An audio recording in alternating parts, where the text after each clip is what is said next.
সবাইকে আসসালামু আলাইকুম। আশা করি আপনারা সবাই খুব ভালো আছেন। সামনে মোবাইল আরো ঢুকাই দেন। আগামী 11 রেডি বলবো? হ্যাঁ কন্টিনিউ বলেন। আচ্ছা ঠিক আছে। আগামী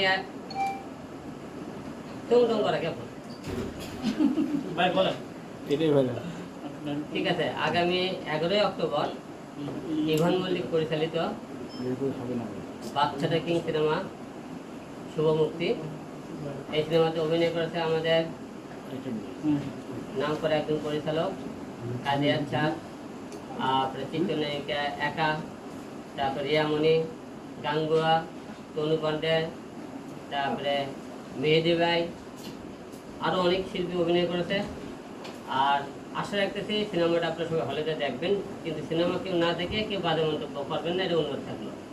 আর এই আমার সাথে পাশে আছে আমার আরেকটা সিনেমার পরিচালক শাওন আশরাফ, আর এই সিনেমার আমাদের বাচ্চাটা কিং সিনেমার পরিচালক ইভান মল্লিক আমার পাশে দাঁড়িয়ে আছেন।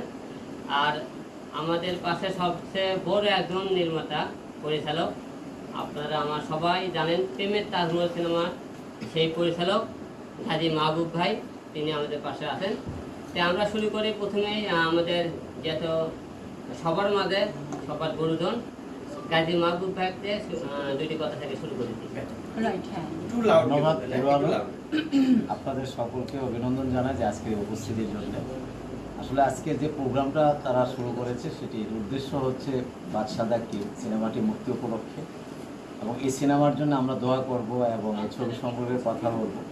এবং আজকে যারা উপস্থিত রয়েছেন তারা প্রত্যেকেই যার যার অবস্থান থেকে প্রতিষ্ঠিত, বিখ্যাত বা প্রখ্যাত। শাওন আশরাফ ভাই আমার ডান পাশে একা, আপনারা জানেন একার প্রথম সিনেমাটি তার যে শুরু, সেই ছবির আমি চিফ অ্যাসিস্ট্যান্ট ডিরেক্টর ছিল।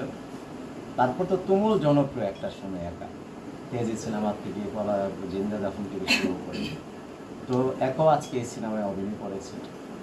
আমাদের যে নবাগত নায়িকা রিয়ামণি, তার প্রথম চলচ্চিত্র, তার জন্য আপনাদের দোয়া করতে হবে, আমাদেরও দোয়া করতে হবে। আমাদের সিনেমা ইন্ডাস্ট্রিতে নায়িকাদের যে সংকট বা অসুবিধাটা, আমরা আশা করব তার মধ্য থেকে অন্তত কিছুটা আমরা আমাদের ইচ্ছে পূরণ হবে নায়িকা সংকটের জায়গাটা। আর হিরো আলমের কথা আপনাদের জানেন, প্রত্যেকেই জানেন। শাওন আশরাফ ভাই এর আগে একটি লম্বা বক্তব্য দিয়েছেন যে তার পলিটিক্যাল ভিউ নিয়ে, ফিল্মের জায়গা থেকে, অভিনয় থেকে।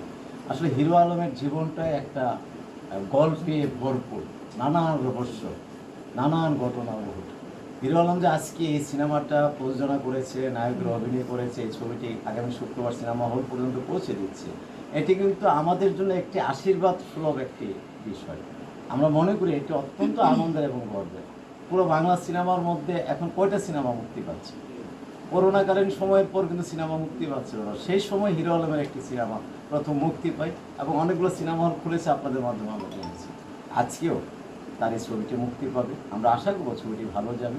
বিশেষ করে এই ছবির যে প্রথম পরিচালক ইভান মল্লিক, বাদশাদা কিংয়ের নির্মাতা, তার একটা বড় ধরনের স্বপ্নের জায়গা। আমরা শুনেছি যে স্টোরি থেকে শুরু করে অ্যাকশন দৃশ্য থেকে শুরু করে গল্প এবং গল্পের কাঠামো, রিয়ামণিকে তার উপস্থাপনার যে ক্ষেত্র এবং প্রতিজন শিল্পীকে একা বা আরও যারা আছেন কাজী হাসেন, সেই জায়গাগুলোতে তিনি অনেক গবেষণা করেছেন, অনেক চিন্তা ভাবনা করেছেন।